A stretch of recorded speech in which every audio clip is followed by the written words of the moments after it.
Só cresce. Ohayou gozaimasu! Sejam bem-vindos a mais um episódio do Clube do Conto. E como quem aí é bom entendedor de japonês ou de anime, já percebeu que hoje temos um autor japonês.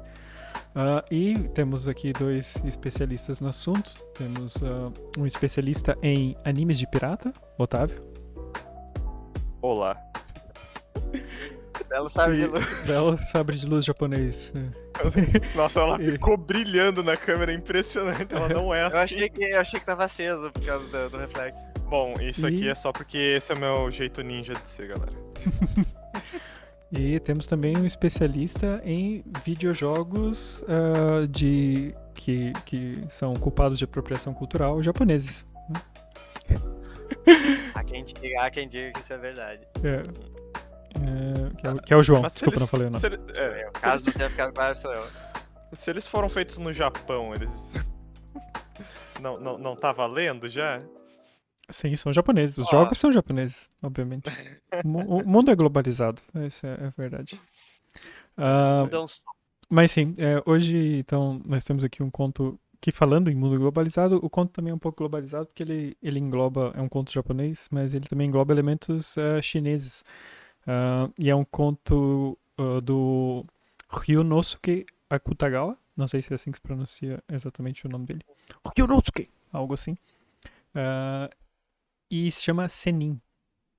O Ryunosuke Akutagawa, ele nasceu ainda no século XIX, no finalzinho do século XIX, em Tóquio. E ele é um escritor da época modernista. Lá. Quem já assistiu filmes do Kurogawa, especificamente o filme O Rashomon, foi baseado num conto, né, desse escritor. Que massa. E curiosamente ele tem um conto chamado O Rashomon, mas o Rashomon, o filme, não foi inspirado nesse conto, foi inspirado num outro conto dele, que se chama In a Grove. E ele pegou alguns outros elementos ali do Rashomon, né, que tem o portal lá, que é o começo e o final do filme, e por isso acabou usando o nome. E ele teve o Ryunosuke teve uma vida assim bastante complicada. A mãe dele tinha demência, então ele logo foi criado pelos tios. E o depois- escritor tem uma vida feliz, né, cara? não, e ele morreu cedo, ele morreu com 35 anos e eu tava pensando que é o segundo escritor seguido que eu trago aqui que morreu muito jovem. Foi do conto da avó, né? Foi o da avó, é. E ele, na verdade, foi mais prolífico na escrita dele quando ele tava chegando perto da morte também. Como todo escritor. Não sei se como todo, acho que alguns Tem uma. ficam velhos o e- suficiente. Tem uma anedota muito boa do escritor do Laranja Mecânica, que ele também descobriu que ele tinha uma doença terminal, então ele se tacou a escrever, e escreveu Laranja Mecânica e vários outros livros, e ele viveu mais 10 anos ainda, tipo, mas naquele um ano que ele achava que ele ia morrer, ele se tacou a Mas ele escrever, né? morreu, no fim das contas, por causa da doença? Por causa da doença. Mas foi muito depois do que ele achava que ele ia morrer de fato, né? O Ryunosuke foi, eu falei antes que era um conto meio globalizado, porque ele desde cedo teve um pouco de influência de cultura chinesa. Depois ele foi pra China também como repórter um tempo. Inclusive lá ele ficou meio doente e tal, e nunca mais se curou 100% da doença. Mas isso influenciou tanto que esse conto que se chama Senin é uma palavra que vem do daoísmo, né? Que é tipo uma... a tradução para inglês é wizard, né? Então é tipo um mago, assim, mas é como uma entidade imortal, um Tem andarilho. algumas traduções, Tipo, um homem que ascendeu a divindade, alguma coisa assim, né? santo, tem algumas traduções que colocam Sim. como santo. Uhum.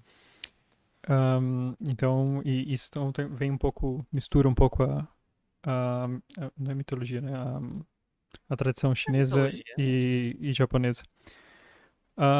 E, como eu disse, ele morreu jovem e ele morreu. Ele se suicidou e ele começou a ficar meio paranoico e ter alucinações porque ele tinha medo que ele fosse desenvolver demência igual a mãe dele. Então, tipo, por ter medo disso, ele acabou ficando.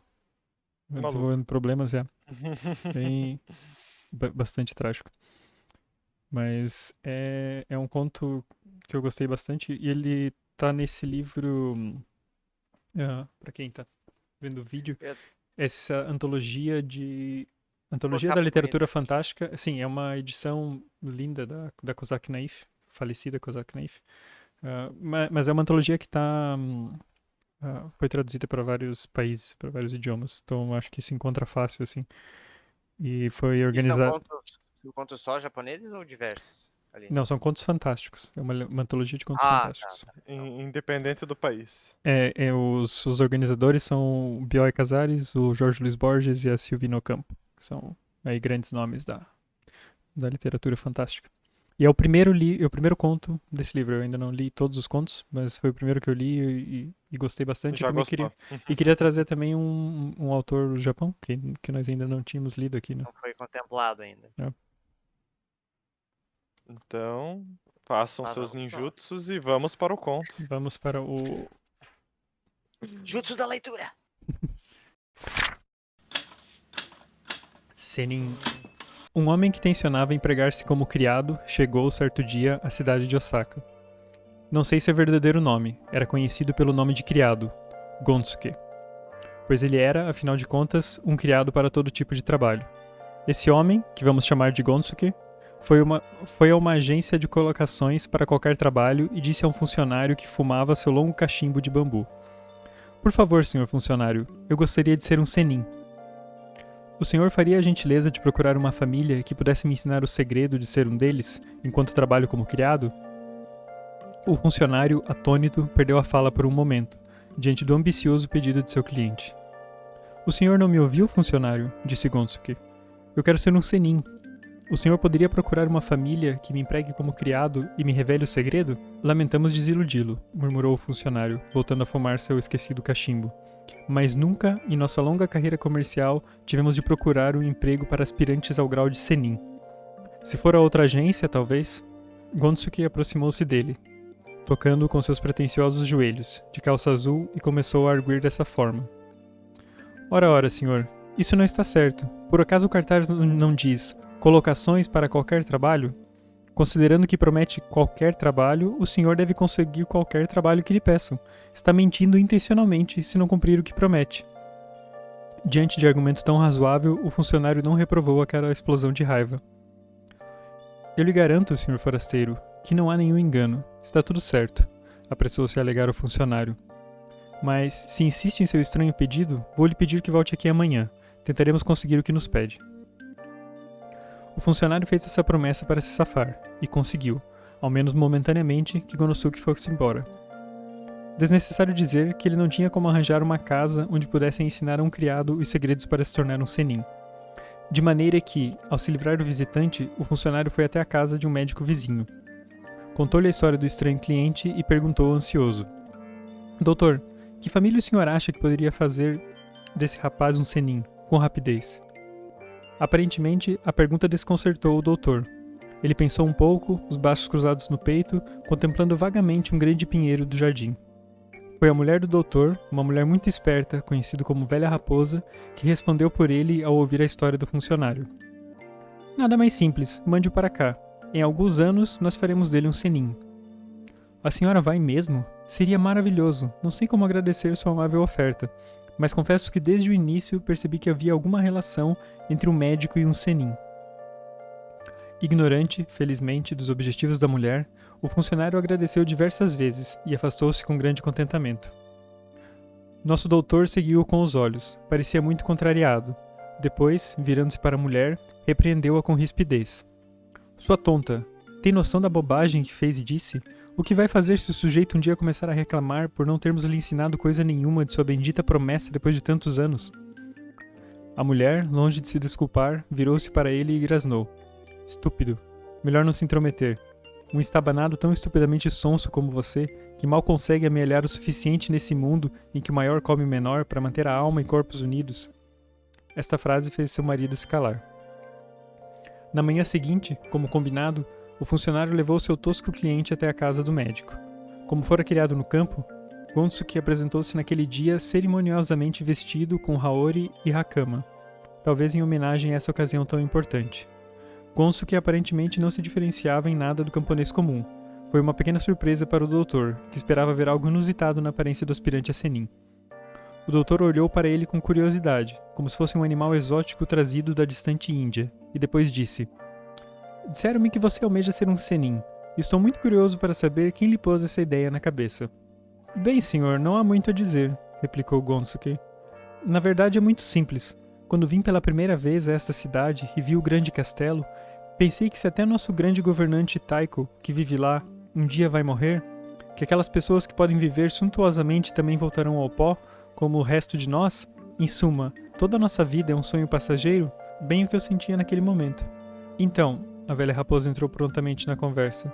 Está disposto a fazer qualquer coisa desde que se torne um Senin? Sim, senhora, desde que me torne um. Pois muito bem. Então você vai morar aqui e trabalhar para nós durante 20 anos a partir de hoje, e no final desse prazo será o feliz possuidor do segredo. Verdade, senhora, eu lhe serei muito grato. Mas, acrescentou ela, durante 20 anos você não receberá nenhum centavo de salário, concorda? Sim, senhora, obrigado, senhora, concordo com tudo. E assim começaram a transcorrer os 20 anos que Gonsuke passou a serviço do doutor. Gonsuke tirava água do poço, cortava a lenha, preparava as refeições, era pau para toda a obra. Mas isso não era tudo. Tinha de acompanhar o doutor em suas visitas, carregando nas costas a grande caixa de remédio. Mesmo com todo esse trabalho, Gonsuke nunca pediu um centavo sequer. Na verdade, não se encontraria em todo o Japão um criado melhor por um salário menor. Finalmente se passaram os 20 anos. E Gonsuke, vestido outra vez cerimoniosamente com seu haori, engomado como da primeira vez que o viram, apresentou-se aos donos da casa. Expressou-lhe seu agradecimento por todas as bondades recebidas durante os últimos 20 anos. E agora, senhor, prosseguiu Gonsuke, hoje poderiam me ensinar, conforme prometeram há 20 anos, como posso me tornar um Senin e alcançar a juventude eterna e a imortalidade? E agora, o que vamos fazer? Suspirou o doutor ao ouvir o pedido. Depois de tê-lo feito trabalhar durante longos 20 anos por nada, como poderia, em nome da humanidade, dizer a seu criado que nada sabia a respeito do segredo do Senin? O doutor se esquivou dizendo que não era ele, mas a mulher que conhecia os segredos. Você terá de pedir que ela lhe conte, concluiu o doutor, afastando-se desajeitadamente. Porém a mulher, suave e imperturbável, disse: Pois bem, então vou ensiná-lo, mas tenha em mente que deve fazer tudo o que eu disser, por mais difícil que lhe pareça. Senão, jamais chegará a ser um Senin, e terá de trabalhar para nós por mais 20 anos, sem pagamento. Do contrário, acredite, o Deus Todo-Poderoso o destruirá no ato. Muito bem, senhora, farei qualquer coisa, por mais difícil que seja, respondeu Gonsuke. Estava muito contente, aguardando as ordens dela. Bem, disse a mulher, então trepe nesse pinheiro do jardim. Desconhecendo por inteiro os segredos, suas intenções eram simplesmente impor-lhe qualquer tarefa impossível de ser cumprida, para garantir seus serviços gratuitamente por mais 20 anos. Mas ao ouvir a ordem, Gonsuke foi trepando na árvore sem hesitar. Mais alto! Gritava ela. Mais alto! Até o topo! De pé na beira da varanda, ela erguia o pescoço para melhor observar seu criado sobre a árvore. Viu seu haori flutuando no alto, entre os galhos mais altos daquele pinheiro tão alto. Agora solte a mão direita! Gonsuke agarrou seu pinheiro o mais que pôde com a mão esquerda e cuidadosamente deixou livre a direita. Solte também a mão esquerda. Chega, chega, minha boa mulher, disse finalmente o marido, espiando as alturas. Você sabe que se o camponês soltar o galho vai cair no chão. Lá embaixo é uma grande pedra, e tão certo quanto eu sou um médico, ele será um homem morto. Nesse momento não quero nenhum de seus preciosos conselhos. Deixe-me em paz. Ei, homem, solte a mão esquerda. Está me ouvindo? Quando ela falou, Gonsuke levantou a vacilante mão esquerda. Com as duas mãos fora do galho, como poderia se manter sobre a árvore? Quando o médico e a mulher recuperaram o fôlego, viram Gonsuke e seu haori soltos do galho. E depois... Mas o que é isso? Gonsuke ficou parado no ar, e em vez de cair como um tijolo, permaneceu no alto, em plena luz do meio-dia, suspenso feito um fantoche.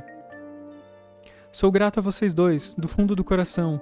Os senhores me transformaram num Senin, disse Gonsuke lá de cima. Foi visto fazendo uma respeitosa reverência e depois foi subindo, cada vez mais alto, dando passos suaves no céu azul, até virar um pontinho e sumir por entre as nuvens.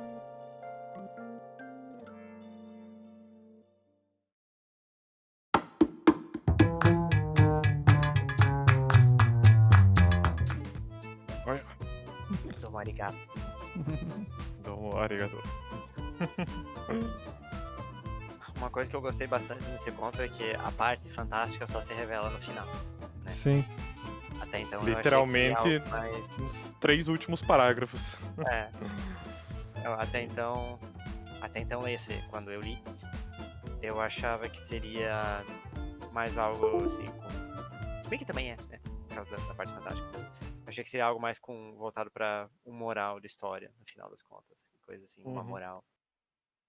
É, Mas eu gostei bastante ela, do conto, mesmo. essa história me lembra um pouco o aspecto de fábula, de ter uma moral no final, né? Mas ela não é uma moral, né? Não é que nem uma fábula que vai parar pra te contar a moral, né? A Exatamente. fábula tem muito disso, né? Então, a lebre aprendeu que a tartaruga conseguia chegar onde Uhum. quisesse. Não, ela é mais lúdico, claro, mas ela ainda assim é aquela história de tipo, é aquela ideia de que onde há ingenuidade há bondade e nem sempre a pessoa que comete a maldade vai conseguir machucar o ingênuo, por assim dizer, né? No caso, o Isso Gonski vai contra, conseguiu o que ele queria, né? essa fábula vai contra aquela lei que todos os dias sai um otário e um ingênuo um otário e um esperto de casa. Uhum. E o Eu, que tu mais gostou nesse conto pra trazer aqui, Tots? pois, quando eu li a primeira vez, eu não sabia o que era um Senin. Uhum. E então só ali no final, quando ele fala sobre a imortalidade, que eu fui me tocar o que estava acontecendo. Mas então, uma das coisas que eu achei interessante, porque logo no início dessa antologia, eles comentam um pouco sobre contos fantásticos no geral, assim, sobre os contos que estão na antologia. E uma das coisas que eles mencionam sobre os tipos de contos fantásticos são os contos que deixam aberta uma possibilidade de não ser fantástico, né? E que às vezes eles dizem que essa possibilidade de explicações naturais pode ser um acerto, uma complexidade maior. Geralmente é uma fraqueza, um subterfúgio do autor que não soube propor o fantástico como verossimilhança. E uma vez eu também já vi o Cortázar falar algo similar assim sobre contos fantásticos É que fantástico, tentam né? fugir, né, que não se assumem Uhum. como fantásticos. E aqui eu gosto bastante disso, assim, porque como o João mencionou antes, né, o elemento fantástico só aparece ali no final, mas ele não deixa dúvida, assim, que se foi um sonho ou se foi alguma coisa assim, né? Tipo, realmente não, Uhum. o cara virou um Senin contra todas as possibilidades, né? E ascendeu ao céu. Foi engraçado. Na verdade, a ideia do Fantástico, ela tá no argumento do conto de ele quer ser um Senin. Ele quer ser. Até eles Eu acho que se explicam você começa lendo levemente. já sabendo que é um Senin, você pega um pouco do fantástico Mas já, né? lá no meio ele explica bem por cima a questão da juventude e imortalidade, né? Eu acho muito bom o argumento que o personagem dá de, até nossos líderes, até quem vive no luxo, algum dia vai morrer. Uhum. Então quer Bom, bom, dizer que não é esse o caminho para a imortalidade, ah, para a vida eterna, né? bem Então o observado. caminho é ser um seninho, o caminho é ser um seninho, mas o que é ser um seninho, né? O conto dá a dizer que é quase ser um santo, né? O cara. É, Sim, ele parece mesmo que é uma retribuição divina, né? Porque ele Parece. inocente, passou 20 anos fazendo tudo, né? Dando o melhor dele, crente que ele realmente ia ser um Senin.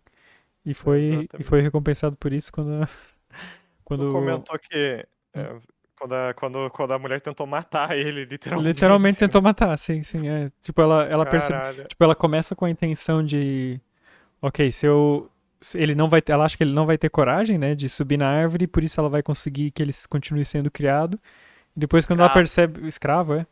E depois, quando ela percebe que ele tá lá em cima e que ele é maluco, ela foda-se. Então, eu vou deixar que ele se mate, porque pelo menos eu não preciso lidar Sem com. pontas soltas dessa história. Sim.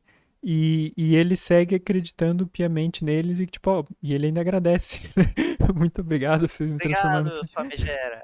Inclusive, falando na mulher e na tentativa de matar ele, é interessante que 2 vezes no conto ela é descrita como raposa, né? Velha raposa, né? Ah, que tem a parada do simbolismo, não existe um significado único, né? mas um dos simbolismos é essa questão de enganar, de levar para o falso caminho, de É ser verdade. um animal um animal maldoso, por assim Tem dizer. Uhum. até um conto do Neil Gaiman sobre isso, uma mulher raposa, e ele é muito legal, inclusive. Mas eu acho legal que ele especificamente usa que é a mulher, uma hora, tipo, é, quando ele tá se apresentando, né, pro médico. Por que que eu quero ser um senin, então, né? Nossa vida é só passageira. E daí a descrição que ele usa é que a velha raposa se meteu no meio da conversa, né? Uhum. Pra já levar pras intenções dela, né? Sim. E tu comentou que tu não sabia o que era senin. Eu sabia, o termo não me era estranho. E quando eu pesquisei, só veio o resultado sobre Naruto. De anime é sim. Tem O que foi um pouco menção de Senin no decepcionante. Naruto? Sim, senin é tipo, no Naruto é tipo um grau ninja, alguma É, parada assim. eu Eu sei que tem nem. Ronin e que mais? Isso, deixa eu ver. Senin, Naruto Mas Wiki. Ronin acho que é tipo um samurai. Eremita Eremita, é a sim, sim. tradução na Wiki do Naruto. Mas eu fiquei com essa. Depois que eu fui pesquisar melhor o termo, é que eu fui ver os resultados de anime. Porque quando eu li pela primeira vez, eu não fiz a ligação. Faz muitos anos que eu assisti Naruto. Já não lembrava. Uhum. Mas aqui diz na Wiki do Naruto que vem de figuras lendárias mitológicas folclóricas japonesas, um ermitão da montanha, o mágico, como o Tots falou antes, que é o Uhum, Wizard, né? uhum, Capaz de realizar feitiçaria. No Naruto, ele consegue realizar o Senjutsu, uhum. a nível Que é de o jutsu da leitura. esclarecimento. Ahn, outra coisa que eu achei interessante, assim, e percebi na segunda lida, é que recentemente nós falamos no último desafio sobre o Red Herring, né? O arenque vermelho. A E isca. a É isso. isca. E aqui tem outra técnica que ele usa, que é a famosa espingarda de Chekhov, né? Que. Sim, eu percebi Você, quando você Você tava percebeu? lendo, Percebeu? sabia? eu não O percebi que que- qual foi. Fala do. quer Fala. explicar o que é, João, já que você é o nosso Eu, explicador oficial? vai, O pode que é a falar. espingarda Recai sobre mim, né? Tá. Eu só não lembro o nome do cara. Espingarda de Chekhov? Chekhov. Kov. Isso é basicamente tipo uma trope na literatura. Que quando você menciona um objeto. Não precisa ser um objeto, né? Mas quando você menciona alguma coisa numa história, espera-se que essa coisa seja usada brevemente. Só para não encher linguiça, vamos dizer assim. É para ser um detalhe importante na história. E o Todd se refere à menção de que quando chega o criado, o Gonski, o médico está observando o pinheiro. Exato. Ele tá pensando e ele olha o pinheiro. E depois no final a cena final é no pinheiro também. Uhum. Ele diz, ele pensou um pouco, os braços cruzados no peito, contemplando vagamente um grande pinheiro no jardim. E, e aí no final, Nossa, esse detalhe é muito legal, cara. É né, é muito muito, massa. eu achei incrível também quando eu li de novo. E no final ele ainda, porque ali ele disse, né, que o pinheiro é grande. E no final ele faz, ele usa o recurso da repetição quando ele começa a subir, que ele fica dizendo, deixa eu achar aqui a parte do A parte que ele alto, fala alto 3 vezes. cadê? Aqui. É, observando sobre a árvore, viu seu Raori flutuando no alto entre os galhos mais altos daquele pinheiro tão alto. Na mesma, quase na mesma Pra É frase. alto. dar ideia, é Alto, alto esse alto, alto. negócio, é alto. É, Cara, é e é porque. muito engraçado que esse conto tu falou antes do Kurosawa, dá pra ver ele meio que como essa parte lúdica como um filme japonês, sabe? Tipo, ele simplesmente pendurado no ar, sem nada, sabe? Dá muito pra imaginar essa cena. E aí ele começa a andar pelas nuvens. Sim. Achei muito legal. Mas e também acho que é muito simbólico, e claro que não é por acaso, que é justamente o que a mulher escolhe pra ele é uma subida, né? Então é justamente ele vai subindo, subindo, subindo, Ascender. ascendendo em direção ao céu até o ponto em que ela diz, se solta, e daí ele continua ascendendo pra cima, em direção ao céu. Mas é legal, tipo, como ela é maldosa, né, no final do conto. Tipo, solta tua mão esquerda, agora solta tua mão direita. Tipo, Ó, e se não você recusar, bastava, Deus né? vai te matar, hein? É isso aí. Mas é divertido esse conto, ele tem um tom divertido, acho que no Sim, decorrer ele inteiro tem dele, um sabe? Sim, tom tão simplista, uma linguagem tão gostosa de É ler, é muito cotidiano, fácil. sabe? Tipo, a primeira parte do é muito conto engraçado, né? é muito engraçado. Tipo, agência de empregos, daí o cara quer ser um senin, e o cara, tipo, desculpa, isso a gente não entende. Então você tá me dizendo que essa propaganda é uma mentira? Parece um sketch de Propaganda comédia, quase. enganosa, né? Parece um sketch de comédia, exatamente, cara. Parece Mas muito sketch de comédia. ao mesmo tempo que parece um sketch de comédia, também parece esses contos de moral, né? Por isso vocês comentaram antes, né? O jeito que Sei. ele vai levando, assim, parece uma mistura. Mais pro final, né? Da metade pro final, que ele Hum. vai ter que ser 20 anos trabalhando sem ganhar um centavo e tal, né? Ele cai um pouco naquela crença de, tipo, todo trabalho tem a sua recompensa no final, né? Todo trabalho árduo. Mas eu acho engraçado esse da sketch, falando ali da hora da agência de empregos, porque ele, tipo, ele argumenta, teu cartaz tá dizendo que é qualquer trabalho. Então você tá dizendo que é mentira. Aí o dono da loja, tipo, perante tal argumento, não posso Irrefutável, refutar. né? Realmente, é. Realmente, o senhor tem razão, mas é muito bom. Ele, tipo, amanhã eu consigo. Amanhã eu vejo. Achei muito bom. Essa Pois é, parte é então, muito boa. quando eu tava a primeira leitura, eu achei que Senin significava criado, né? Porque faria Por sentido ali. causa que fala, né, do... Eu entendi, ele quer ser um criado e quer aprender como ser um bom criado, por isso que ele Hum. dizia que a família ia ensinar ele, né? Daí quando a história vai passando, você percebe, então tem algo aí que não é bem isso. Eu queria saber qual é o significado de Gonski. Eu Porque, tinha visto Gonski. O que era agora? porque ele antes de começar a história em si, ele deixa muito claro que era, tipo, um criado qualquer, uma Eu- pessoa que não sabia o nome. eu sei que ele era tipo ele era fazendeiro. E eu acho, e se eu não me engano, o Gonski é um dos nomes mais comuns, assim, da época. Era só, então é pra significar, tipo, sei lá, um John Doe, assim, da vida. Sabe? Entendi. Um Mas eu acho. Zé Ninguém. Agora se tem o significado do nome mesmo, eu não sei. Uhum, Ahn, interessante. mas antes eu mencionei sobre a espingarda ali de Chekhov, assim, também Uhum. porque o Pinheiro de conto. Chekhov. O quê? Pinheiro O de Pinheiro de Chekhov. Chekhov, o famoso Pinheiro de Chekhov. Feira de Chicago. Ah, o conto, ele é muito bem estruturado, assim, ele é muito curtinho, assim, mas ele tem uma estrutura muito bem desenhada. Ele é muito E, redondinho. e eu tava Uhum. vendo, quando eu tava lendo sobre a vida do escritor, do Ryunosuke, Ryonosuke. uma das coisas que mencionava que eu achei curiosa era que teve um momento em que ele entrou em conflito aberto, assim, com outro escritor famoso da época, japonês. E o conflito deles era sobre estruturas de contos, sobre contos, e o Ryunosuke defendia que a estrutura era mais importante que o conteúdo, e esse outro escritor famoso defendia o contrário, que o conteúdo era mais importante que a estrutura. Isso sim, proposta de uma fábula. E, Caralho, que história interessante. e, e aí, eu queria saber se vocês acham que um é mais importante que o outro, ou... Eu acho que pra mim varia de conto a conto. Sim, qual que é a proposta Não, de não cada pode. O conto. João sempre faz essas respostas. Não. Tem que Ah, não, escolher não, agora. não, não, não. Vocês Isentão. querem Sempre respostas. vem. O Vocês João querem sempre respostas vem. binárias, vocês querem respostas Definitivas. absolutistas. Esse é o Pra mim sindicato não, das pra mim o mundo é respostas mais cinza do definitivas. que isso, sinto muito. João, você tem 2 botões. Eu vou ter que trocar aqui na gravação e Aperta os colocar... dois ao mesmo tempo, ó. Eu vou ter que colocar o João no meio aqui, porque ele tá sempre em cima do muro. Então, Exatamente. Foi boa.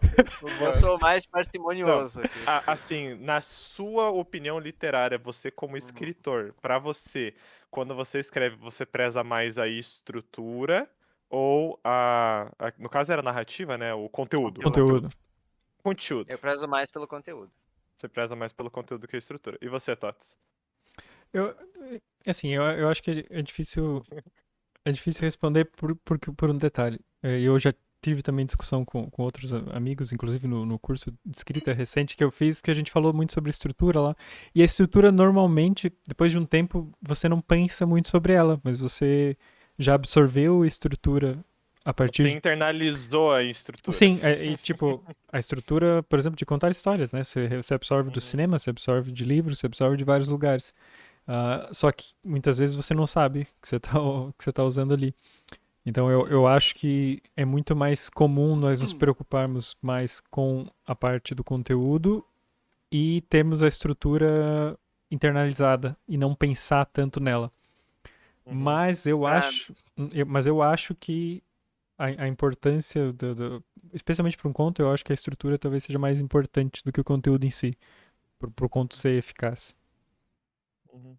eu acho que para um leitor, pensando assim, como um escritor, mas pensando para um leitor, o conteúdo é mais importante. Porque para Uhum. mim, analisar assim a estrutura de forma mais crítica, eu acho que só é cabível para quem assim escreve mesmo.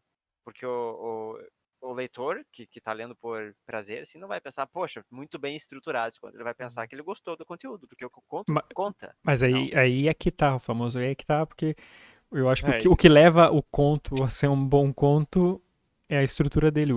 É tipo você vê um prédio ali, você não tá vendo a estrutura, você tá vendo a fachada. Olha que fachada, esse prédio é muito bonito, essa fachada é muito bonita, eu gosto desse prédio. Agora você não vai lá ver a fundação dele, a estrutura, né? É. Na minha visão, parando para pensar nos contos que eu escrevo, e não só nos contos, em outras histórias que eu escrevo, eu vejo que eu prezo mais a estrutura do que o conteúdo do conto. Porque eu sempre prezo por contar a história de alguma maneira diferente. E eu acho que em É alguns verdade. casos, até romance, por exemplo, trazer aqui o que logo chegará a Machado de Assis, Memórias Póstumas de Brás Cubas. É um homem que morreu. Ele tá brincando com a estrutura da história. Ele tá literalmente fazendo alguém que morreu contar a vida dele, né? Literalmente do túmulo. Então, eu não vou dizer que a história é boa ou ruim, porque eu não li, mas quando você ouve falar dessa história, as pessoas prezam, elogiam muito mais a estrutura do que o conteúdo dela. Você não ouve elas falarem tanto sobre pontos importantes da história. Você ouve sobre esse estilo dela, dele ser um morto contando como foi a vida dele, né? Então, O eu Tots leu o particularmente livro. gosto. Qual que é a tua opinião disso, Tots? Eu acho que pro livro em si, a estrutura é mais importante pro Do que o Memórias conteúdo. Póstumas. Ahm, Porque aquilo é muito diferente, assim, o Machado Uhum.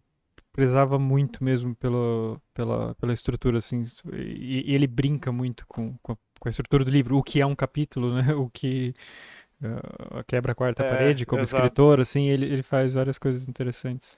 O próprio Dom Casmurro, quando a gente for discutir, ele faz umas brincadeiras de estrutura no começo da história, principalmente. Ele Ele já conta do começa presente. falando que Ele está no já fim, né? come... Então, ele já começa no fim e aí ele vai contando por que que o cara se chama Dom Casmurro e tal. Ele vai brincando. Mas essa discussão ela é uma discussão perigosa e uma discussão às vezes até boba, porque uma coisa tá correlacionada à outra, Sim, sim, sabe? não acho que tenha a Ah, resposta o definitiva assim mesmo. conteúdo, você pode ter um conteúdo muito bom e uma estrutura porca, assim, só contado de qualquer jeito, né? Que você ainda vai cativar alguém, como você pode ter uma estrutura extremamente elaborada para uma história simplória, não tão Sim. emocionante, vamos dizer assim, interessante. As duas coisas dependem muito uma da outra para se criar uma briga de vida para isso. Sim, sim, eu mesmo, quando eu escrevo, eu não penso tanto na estrutura, mas realmente tá internalizado, tá lá. Depois se eu for analisar, eu consigo eu ver a acho estrutura que, da história, assim.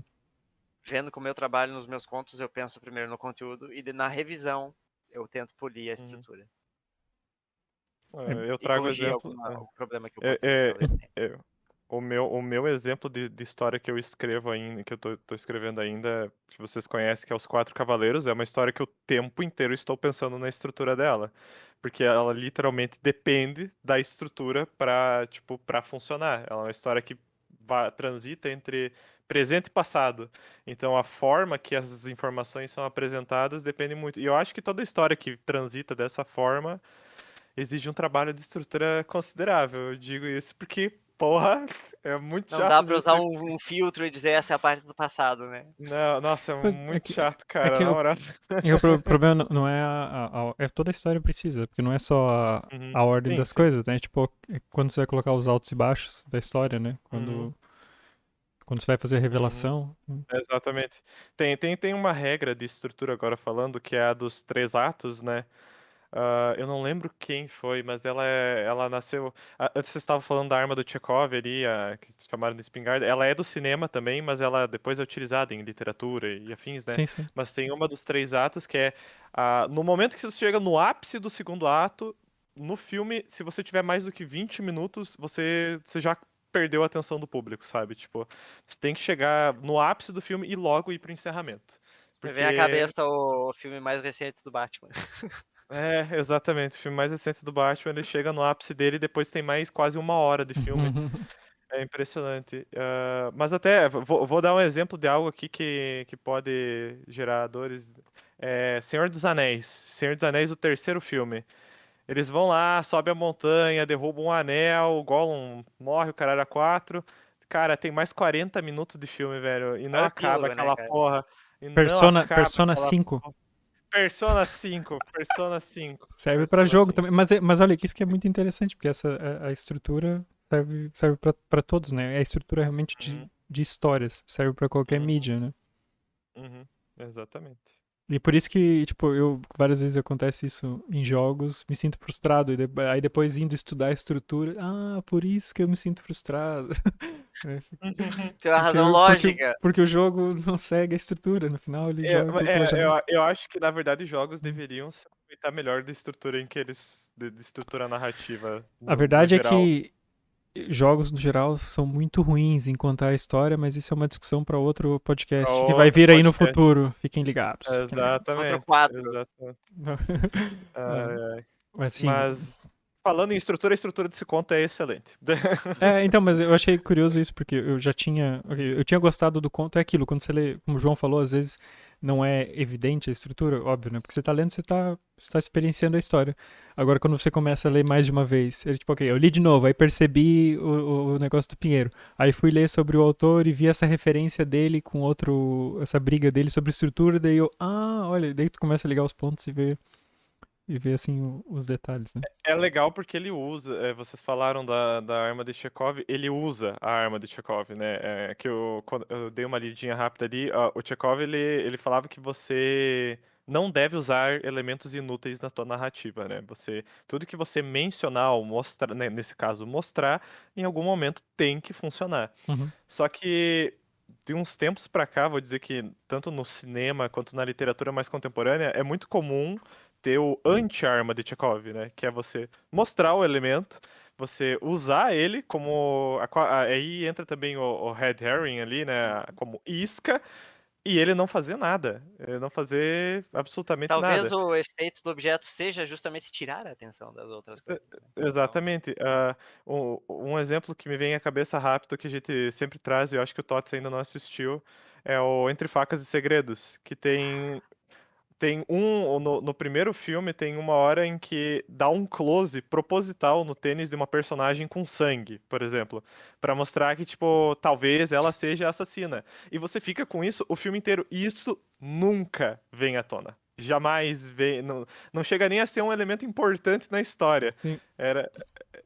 Assim, Eu acho. se o filme gira em torno de colocar a dúvida, É. eu acho que aí ok, porque é um, aí ele, é um porque é um Então, propósito. Aí eu colocar a dúvida sobre quem é whodunit, né? Aí é um propósito.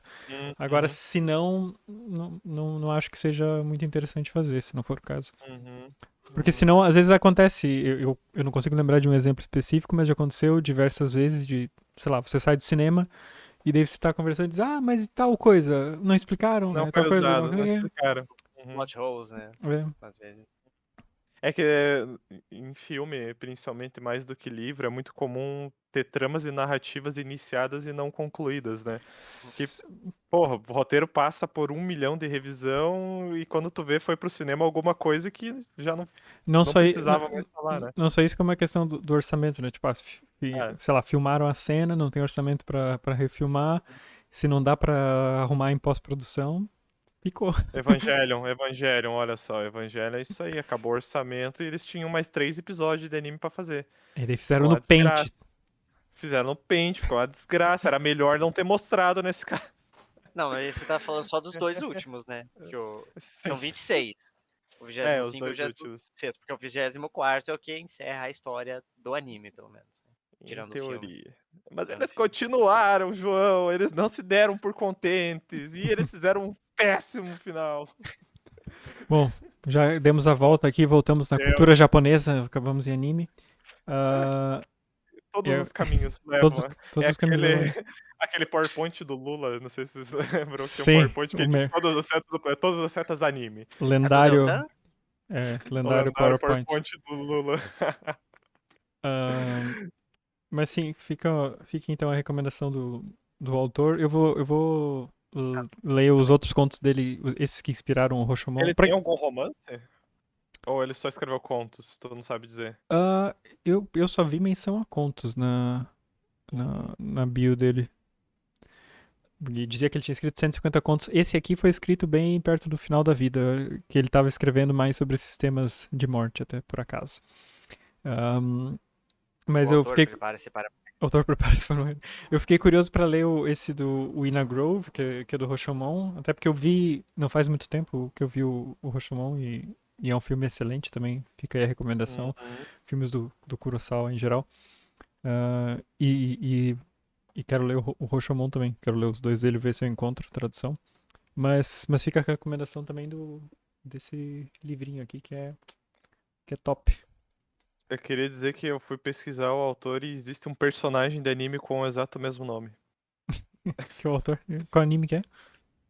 Não sei que anime que é, só parei na wiki dele, mas Bungo Stray Dogs é o Nem nome. ideia. Não faço ideia, mas recente? cara, não sei, só é muito engraçado que num lado tem a foto do autor e no outro lado tem a foto do personagem do anime. Alguém que era muito fã do autor. Talvez, pode ser uma referência. Mas é isso aí. Bom, quem sabe algum dia a gente traz ele de volta então, né, Tots? Porque Pode ser. realmente tem um escritor com uma estrutura de conto muito bem escrita. Sim, Tem e é conteúdo interessante. também. Até eu devia ter pesquisado antes, mas tem uma outra estrutura. Você mencionou antes dos 3 atos, mas tem uma outra estrutura que é mais oriental, que é uma estrutura em 4 atos. E eu vou procurar depois, como eu realmente não lembro agora o nome, eu vou procurar depois o link e deixo na descrição do vídeo, mas. Aqui no Wikipedia diz uma novela que ele escreveu que é Kappa. Capa. Kappa. Capa é 1927. tipo um espírito, né? Diabrete, mais ou menos. Aqui uma breve sinopse para quem se interessar. A história é narrada por um paciente psiquiátrico que afirma ter viajado para a terra do Kappa, criatura da mitologia japonesa. Diz que é uma novela dele aqui. Ok. Mas eu já fiquei interessado num conto dele chamado The Spider's Thread. Só pelo título mesmo. Muito bom. Fio da aranha. Fio de aranha. Fio da aranha. É Bem. isso aí. Isso aí, então é isso. Espero que tenham gostado do conto japonês. É sempre interessante ver essa diferença de autores de um continente para outro, de uma época para outra, né? Esse conto foi escrito em 1925, se não me falha a memória. E então já tá aí quase completando 100 anos o conto. É verdade. Quase de aniversário. 98 anos. Então eu acho que é divertido ver essa diversidade aqui nos contos. E é isso aí. Muito bom. E espero que tenham gostado e até a próxima. Como é que diz mesmo o tchau em japonês? Até logo. Tava pensando Sayonara, nisso. Sayonara. Sayonara, Inclusive sayonara. a música de encerramento do Yu Yu Hakusho é Sayonara, bye bye. Sayonara, Muito bye bye. É muito bom. A primeira abertura e o primeiro encerramento Então, são excelentes. encerramos aqui com a música de Yu Yu Yu Yu Hakusho. Hakusho. Sayonara. Sayonara, bye bye. Já nem me Tchau, importo tchau. mais, não lembro qual era.